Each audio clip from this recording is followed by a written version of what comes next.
Hi everyone, Chris Natzke here with Black Belt Leadership Speaking and Coaching with your Mind of a Champion tip of the week. So I have a question for you, my friends. Are you a worrier or are you a warrior? You know, during these uncertain times, I can understand how difficult sometimes it is to move through obstacles and not have worry. I mean, I have it myself. We're really in unprecedented times in terms of dealing with some of the challenges. But one of the things that I've really come to realize is that in my own life, as well as in the life of the clients and students that I serve, is that when we get in a state of worry, it gets us in a place of most likely disempowerment and doesn't put us in a place that we can really truly handle those obstacles. So I want to talk about that today and some strategies for how to move through that, because what I've really come to learn is that worry becomes imagination wasted. So if we can put our energy into something else when we deal with difficulties and step out of the worry, we can get ourselves in a much greater place to be able to overcome those obstacles. You know, I'm always, when I speak about worry, I'm always reminded of a great study that was done by a man named Dr. Robert Leahy and his staff at UCLA several years ago that they entitled The Worry Cure. And what they did is they brought subjects in, and what they had them do is they had them write down in detail all the things they were worried about occurring in their lives over the next 30 days, the 30 days that were coming up.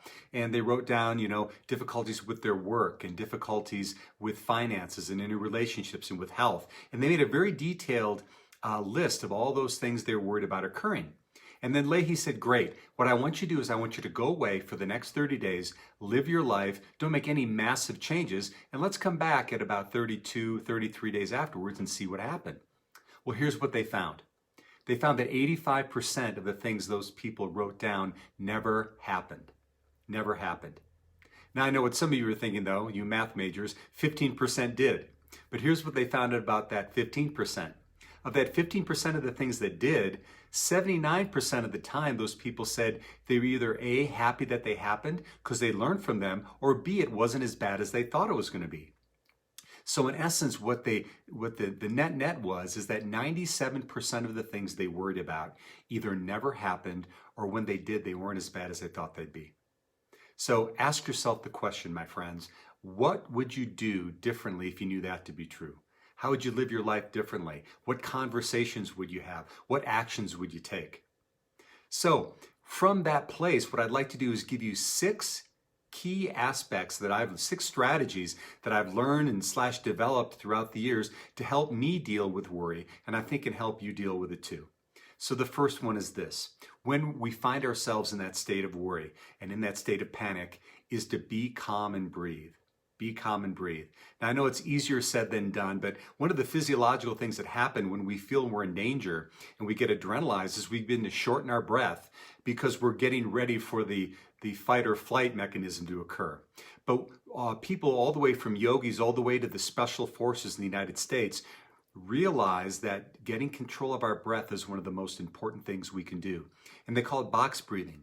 That means to inhale for 4 seconds, hold for 4 seconds, exhale for 4 seconds, and then repeat that pattern, holding and then repeating that pattern. And what you'll find is you'll begin to allow your mind to settle, which is the place for you to make your best decisions.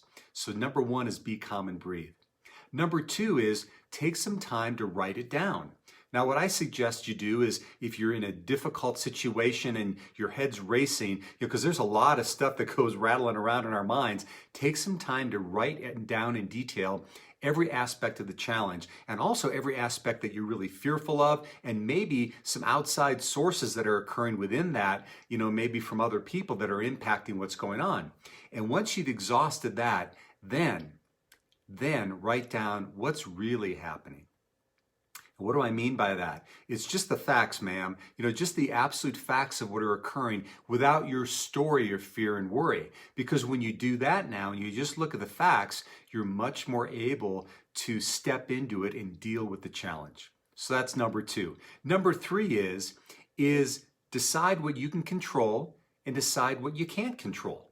Because there's really only two things. There's things you can control and things that you can't control. And the things you can't control, let them go. There's nothing we can do about those things. And the things you can't control, start to put together a plan of action for how you're going to deal with it. And when you're putting together that plan, what I'd encourage you to do is start to look at it as challenges versus problems, right? And almost make it a game, because when we net things down to what's really happening and then we get in that sense of control, the panic will begin to just wither away and we can just focus on what needs to be done.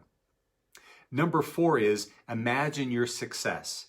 Now that you know what you can control and what action you can take, imagine your success in dealing with those issues. And it's what I call what if questions, right? What we tend to default to when we're dealing with challenge are things that, what if this goes wrong? What if this doesn't happen? What if I fail? But what if you turn that around and say, what if I succeed?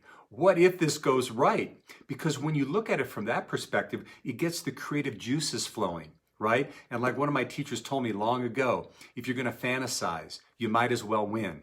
So get yourself in that creative energy of what if it works out the best way it can. Then number 5 is take some action. Take some action. And there are some people that say take massive action. And I'm not always in that camp. I think massive action can be great, but it's just getting yourself moving in one increment, just one aspect, right? And it can be even something small, just to get yourself moving. Right? Just to get yourself moving. Now, I know that you've probably had the same situation in your life where, you've got a challenge, you got to get moving on it, and you say, I'll get to that tomorrow. And then tomorrow comes and you lose momentum, and pretty soon you're not taking any action. So determine one thing you can take action on and get moving. And then from that, determine the next thing and the next thing. And pretty soon you're going to find yourself moving into solution versus problem.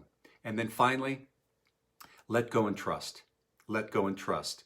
After you've determined, what needs to be done, after you determine what you can and you can't control, after you've determined what actions you can take and you started taking them, then there's no reason, no other worry to have, right? You can only do what you can do. And I want you to think about times in your life where you worried about something and it ended up turning out just fine. In fact, I would imagine that you have many, many more instances in your life of that occurring than the opposite of that.